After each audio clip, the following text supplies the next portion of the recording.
Existem dores que sentimos e não demonstramos. Sofremos em silêncio. A alma chora, o coração grita, porém ninguém vê. O flashback mais bizarro e chocante de todo One Piece foi lançado.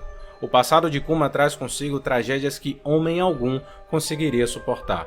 A dor da escravidão, o assassinato dos seus pais, a luta pela sua liberdade e agora o sequestro do amor da sua vida.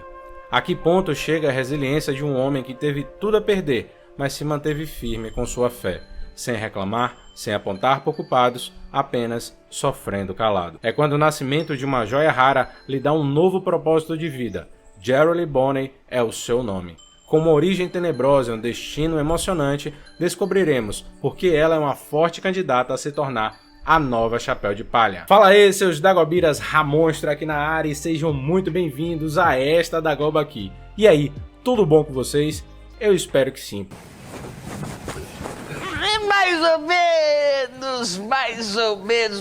menos. Porque depois desse capítulo, que foi uma pedrada, eu tenho certeza que você, o marmanjo, assim como eu, está aí com os olhos meio marejados. Eu não vou mentir que esse capítulo me pegou também. Houve alguns momentos ali em que eu me peguei numa situação muito parecida com a do Kuma. E isso me fez elevar em muito o respeito que eu tenho por ele agora, fazendo dele um dos meus personagens favoritos dentro da obra. Então, quer descobrir isso e um pouquinho mais? Se liga agora porque vamos fazer a resenha do capítulo 1098 de One Piece. A capa do capítulo desta semana traz algo inusitado. Além de apresentar o nosso querido Brook fazendo um solo de guitarra eletrizante, a la Slash, podemos ver também em sua calça um pedido de desculpas de Eiichiro Oda, dizendo que o manuscrito deste capítulo não foi finalizado a tempo. Isso significa que em algumas páginas o capítulo vai estar como um rascunho, porém com certeza será corrigido no lançamento oficial. Então Oda, fique tranquilo, porque entendemos que esse seu ritmo de trabalho é intenso e que a pauta está cheia. A história do capítulo 1098 inicia com as ondas de revolução se espalhando pelo mundo. O exército revolucionário vem travando guerras e guerras contra reinos tirânicos ligados ao governo mundial, e a bola da vez é o reino de Tommy em South Blue. Mas, como nem tudo são flores, o grupo revolucionário que está lá tá tomando um sacode, um baculejo sinistro. Mata todo mundo! Ao ponto de pedirem reforços ao quartel-general em Báltico. Por favor, me ajuda. Porém, seu pedido de ajuda é negado por Ivankov. Não porque ele quer, mas porque neste momento seu grupo está cuidando e transportando os feridos do reino de Goa. Provavelmente foi nessa época aí que Sabo veio junto. Além disso, a distância entre os grupos não facilitava em nada no pedido de ajuda. Percebendo isso, nosso Mel Gibson de coração valente, Bartolomeu Kuma, sem nem sequer pensar, agindo apenas por impulso e de forma imprudente, se teleporta para South Blue. Com um olhar de poucos amigos, Kuma descarrega toda a sua raiva e ódio, trazendo equilíbrio para a batalha e de qualquer forma resolvendo o conflito. Essa vitória literalmente esmagadora não só traz felicidade e sorriso no rosto dos cidadãos, mas faz com que eles se tornem pela primeira vez um povo livre, fazendo do exército revolucionário os verdadeiros heróis do povo. Porém, a felicidade não é para todos. E infelizmente o nosso aspirante Anika prefere se isolar. Com seu comportamento meio que deprimido, acaba não percebendo os grandes feitos de sua ação. Isso porque algo estava lhe faltando. Um alguém, uma companheira, um amor? E mesmo sendo o homem quem comeu a Nikko no Mi, não era capaz de repelir os sentimentos de raiva, mágoa e ódio. E tudo isso tem motivo e nome: Ginny. No capítulo passado descobrimos que ela havia sido sequestrada, porém não sabíamos por quem ou os seus motivos. Só que algo mais bizarro é revelado nesse capítulo. Ginny havia sido escolhida por um Tenryubito para ser a sua nova esposa, ou assim podemos dizer, a sua nova escrava sexual. Para quem é mais antigo em One Piece, sabe que há um tempo atrás Oda já tinha nos dado uma amostra dessa mesma situação, quando São Charles, lá em Sabaody, matou um homem porque ele simplesmente queria tomar a sua esposa para ser a sua nova mulher. Na época Zoro até tentou intervir, mas por coincidência, Gero Lee Bonney acaba o impedindo. Aí eu paro e penso, que porra é essa? Oda é foda! como são loucos esses paralelos na história de One Piece. Anos atrás, sem nem sequer poderíamos imaginar que essa situação de sequestro e abuso tinha acontecido com a mãe da nossa futura Mugiwara. E além disso, eu acho que Oda sabe trabalhar muito bem com esses temas mais sensíveis, por ora provocando os leitores a sentirem nojo e raiva dos Tenryubitos, chegando ao ponto de querer matar todos eles. Então morre, diabo! Mas aí você se depara com um protagonista que, apesar de sentar na muzenza em todos os vilões, aplicando diálogo na porrada, apesar disso, ele não mata ninguém. Acabou o amor, querido. A gente vai colocar a consciência de classe na cabeça de vocês assim, ó. É, na paulada. Vai entrar ou vai quebrar? Foda. E aí, o que vocês fariam nessa situação? Mataria e seria igual a um deles? Ou resolveria tudo como um Luffy, na base da porrada do diálogo? Comenta aí que eu vou adorar ver a sua opinião. Ah, e não esquece de dar o like nessa bodega porque dá mó trabalho fazer, beleza? E então, 2 anos se passam desde o sequestro de Ginny. Neste momento, os nossos heróis do povo estão no quartel-general em Báltico, até que recebem uma ligação inesperada. Nada mais, nada menos do que Ginny. Ela havia conseguido sair das Terras Sagradas e voltar para o mundo inferior. Segundo ela, acabou contraindo uma doença que, por conta disso, ela teve sorte em ser dispensada, para não dizer descartada. Além disso, ela estava ansiosa para vê-los novamente, mas isso já não seria mais possível. Ginny deixa claro que essa seria a última vez em que eles se falariam. À medida que Ginny ia falando, a tensão ia aumentando, enquanto Kuma se desesperava. Ele queria saber a sua localização, queria vê-la novamente. E quando de repente, Kuma corre para fora do castelo de Báltico e se teleporta para o único e possível local onde Ginny poderia estar, na única igreja em que um dia eles puderam chamar de lar. Durante essa pequena fração de segundos, Ginny, ainda em ligação, pede para que Ivan e Dragon cuidem do Kuma, pois ele é um ser muito gentil. E fora isso, ela deixava um recado muito especial para o Kumachi, dizendo: "Eu te amo e sempre vou te amar." E com o fim das suas últimas palavras, Kuma chega no reino de Sobert, quase que instantaneamente. Porém, mesmo com todo o seu poder e velocidade, um dos homens mais poderosos de One Piece não pôde chegar a tempo suficiente para ver o último suspiro da pessoa que o amou por toda a vida. Ginny já estava morta quando ele chegou, coberta por camadas de pedras azuis, fazendo com que seu corpo ficasse tão duro quanto uma pedra. Kuma parecia não entender o que via, apenas sentia. O seu silêncio é tomado por lembranças de momentos, de sentimentos e principalmente de palavras não ditas. E finalmente, o gigante desaba e chora. Carregando Ginny em seus braços, Kuma tem apenas um questionamento, o mais importante do capítulo: o que pode ter causado isso a ela? Sem ter algum argumento que pudesse justificar tudo aquilo, Kuma se cala, até ouvirmos o choro de um inocente. Seu nome é Bonnie, uma criança recém-nascida que infelizmente veio ao mundo devido ao fruto de um abuso. Um dos aldeões explica que mesmo com as condições de sua doença, Ginny gastou o restante do tempo de vida que tinha se expondo ao sol e atravessando o mar para que Bonnie pudesse viver. Ao ficar sabendo do seu real motivo de sacrifício, Kuma entende que o destino lhe tirou o amor da sua vida, mas que agora o mesmo destino lhe deu um novo propósito. Ajoelhado em frente ao altar, Kuma carrega Bonnie em seus braços e pede para que Ginny descanse em paz, porque de agora em diante ele promete cuidar daquela criança como se fosse a sua própria filha. Caramba, que pedrada! Acredito que de todos os flashbacks de One Piece, esse de Kuma é o de longe o mais triste de toda a história do mangá. Em toda a sua trajetória de vida, Kuma só se fode. Seja ele virando um escravo desde seu nascimento, perdendo os seus pais de forma precoce, quer dizer, precoce não, seus pais foram assassinados, vamos colocar dessa forma. Quer dizer, pelo menos seu pai foi assassinado. Além disso, teve os espancamentos que sofreu durante a infância e agora perdendo a única pessoa na qual ele pôde descobrir, mesmo que por pouco tempo, a felicidade. Qualquer um de nós ficaria chateado, qualquer um de nós ficaria desmotivado, mas por Deus, esse é Joseph Klimber! Mesmo com todas as porradas que a vida lhe deu, ele se mostrou como um exemplo de perseverança, um exemplo de que não podemos desistir da vida. E o mais incrível, ele não culpou ninguém por suas desgraças. Ele preferiu aguentar tudo sozinho e calado. Ai, que delícia! Mas a vida, meus amigos, a vida é uma eterna caixinha de surpresas. Quando tudo parecia não fazer mais sentido, o destino coloca nas mãos de Kuma a vida de um pequeno ser chamado Bonney, capaz de não só mudar a sua vida, mas também o seu propósito, se tornando agora pai de menina. Posso dizer que eu entendo esse novo propósito de Kuma, porque eu também sou pai de menina, e infelizmente ela não é minha filha biológica, mas o amor e o carinho que eu sinto por ela é como se fosse minha. O cara vai chorar pra ninguém. Não é? Saudade. Chora, correu.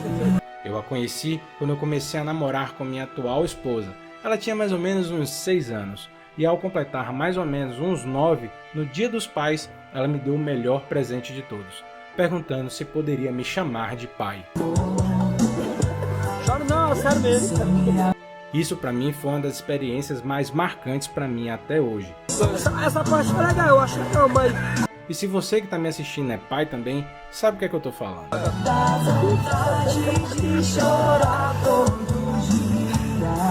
Agora de volta para a história, podemos ver que o nosso papai urso está se desdobrando em dois. Ao mesmo tempo em que está aprendendo a cuidar de um bebê, assim como alimentar, dar banho, educar, por outro lado, nas horas livres, ele está como um combatente dos revolucionários, no meio dos confrontos.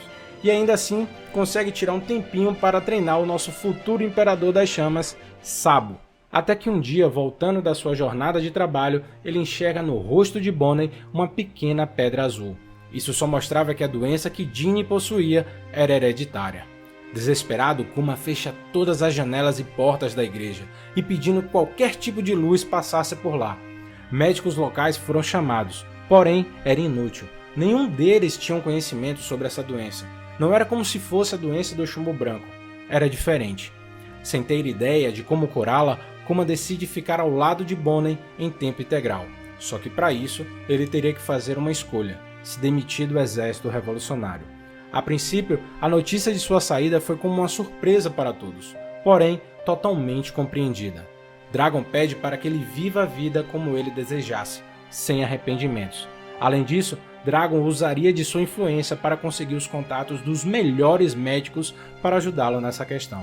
Agradecido, Kuma volta para sua vila. O tempo passa e Bonney agora tem 5 anos de idade. Nesse momento, ela está enxotando alguns meninos da vila que estavam em frente à igreja fazendo bullying com ela.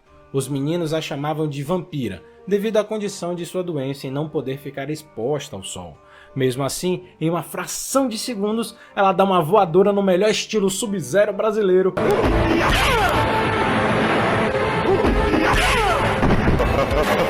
e acerta com um chute na cara de um deles. Imediatamente, Kuma puxa Bonney de volta e pede para que ela não saia, e que nem chegue perto da porta, porque só com isso poderia machucá-la. Mas Bonney rebate dizendo que só estava brincando, e que também não tem culpa por estar doente, questionando se as pedras em seu rosto a deixava tão estranha assim. Porém, Kuma usa um pouco de sua sagacidade, dizendo que os meninos têm inveja por ela ter uma joia tão preciosa em seu rosto. E é daí, meus amigos, que vem a origem do seu nome de guerra, Jerry Bonney, onde Jerry, em sua tradução livre, significa joia. Só que não para por aí, isso também se refletiu em seus poderes. Assim como no capítulo 1072, quando Bonney acerta Vegapunk com seu golpe Toshitsuki, a apunhalada do pós-vida, a gente consegue ver o tempo de vida de Vegapunk sair do seu corpo num formato de pequenas joias. Bom, como sempre, Oda interligando a porra toda. De volta para a história, para tentar disfarçar um pouco mais, Kuma fala que assim que ela estiver curada vai poder levá-la para onde quiser e pergunta qual seria o seu primeiro destino. Empolgada, Bonney pergunta se ele já ouviu falar na Ilha Lendária do Céu. Intrigado, Kuma se pergunta de onde foi que ela tirou isso, e é quando ela mostra um certo livro, uma Bíblia. Bíblia essa que já vimos ele carregando diversas vezes durante a história de One Piece. Empolgados, eles fazem planos de irem para a Ilha do Céu e sonham em talvez encontrar com Nika por lá, deixando o papai urso bem animadão. Porém, essa viagem só vai rolar quando ela completar 20 anos de idade, porque aos 19 eles irão para a Ilha dos Tritões. E enquanto seus sonhos e planos não se concretizam, a realidade volta a bater em sua porta. Um médico indicado por Dragon aparece na casa e avalia as condições de Bonnie. Em seguida, em uma conversa particular, o doutor esclarece que essa é uma doença de condição muito rara chamada escamas de safira. E por não se ouvir muito falar sobre ela, acaba sendo uma doença incurável. O doutor ainda joga um balde de água fria nos planos de Kuma e Bonnie, afirmando que mesmo removendo toda a exposição, seja ela do Sol ou da Lua, a doença continuará a progredir, e que seria um milagre se ela chegar em seu 10º aniversário. Essa notícia caiu como uma bomba na cabeça de Kuma. Ele ficou em choque. Desolado e deprimido, ele se despede do médico, e ao entrar em casa é surpreendido por Bonnie, que estava ali atrás da porta, ouvindo tudo, ou pelo menos quase tudo. Aparentemente ela só tinha ouvido algo sobre o seu 10º aniversário, e perguntando para o seu pai o que vai acontecer nesse dia. Desprevenido e pego de calças arriadas, Kuma se vê obrigado a mentir, dizendo que ao completar 10 anos, a sua doença seria totalmente curada. Bonnie fica extremamente animada com a notícia e reafirma seus planos de viagem, fazendo Kuma se questionar se isso foi o certo a se fazer. Não vou mentir, no lugar de Kuma eu também não saberia como agir. É uma situação bastante delicada, sendo que ainda restam 5 anos para ele achar uma possível cura. Foda. Bom, agora de volta para a história, um ano se passa dentro do reino de Sobert, até que um pesadelo volta a afligir aquela região. O rei Bercore estava de volta, pior do que nunca. Seu objetivo era queimar o peso morto do reino, no caso, todos aqueles cidadãos que não conseguem pagar pelo tributo celestial. Os velhinhos que ajudaram Kuma com a criação de Bonnie batem em sua porta desesperados e machucados, pedindo para que Kuma os salvasse, pois o rei estava louco. O capítulo acaba com o olhar de Kuma tenso, porque sabe que uma nova batalha está prestes a começar. Hoje eu posso considerar esse flashback duríssimo um dos mais tristes da história de One Piece. Mesmo sofrendo com tudo o que passou, Kuma ainda se manteve firme, de pé, encarando todos os obstáculos que a vida lhe deu, sem jogar a culpa em ninguém. E mesmo com a morte de Jinny, ele viu em Bonnie um motivo para continuar, se tornando o único e o melhor pai de One Piece. Esse sim merece o título Pai do Ano. Tem uma salva de palmas aqui pro profissional.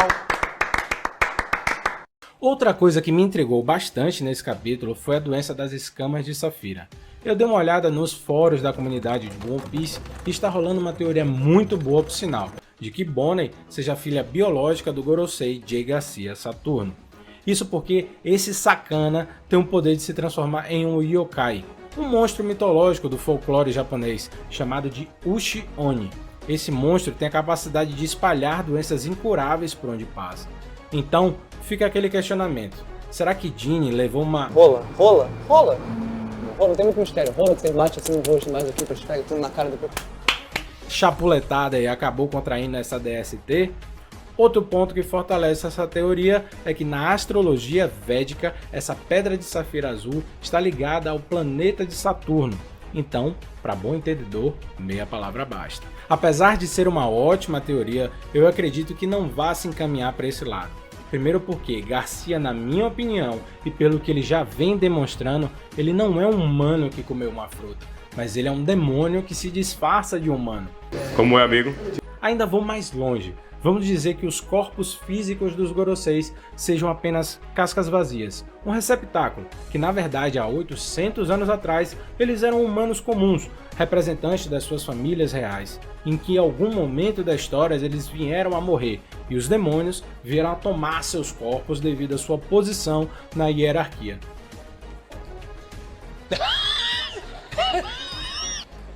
Tá bom. Ou simplesmente fizeram um pacto com o Tinhoso para permanecer no poder. Então, toda aquela teoria também que existe sobre a cirurgia perene também não cola. Ele é imortal por ser um demônio original, e por ser um demônio, por que ele iria se satisfazer com algo tão pequeno quanto usar humanos como escravos sexuais? Ah, agora eu entendi! Agora eu saquei! Agora todas as peças se encaixaram! Bom, eu acho que não faz sentido. Porém, o que não faz sentido mesmo é você estar vendo meu vídeo até agora e não dar um like nessa bodega. E outra, faz um pacto comigo aí agora e se inscreve no canal. O contrato tá ali do lado, ó, no botão de inscreva-se. Bom, é isso galera, chegamos ao fim dessa resenha. Já vai tarde, coisa ruim. Vai pro inferno.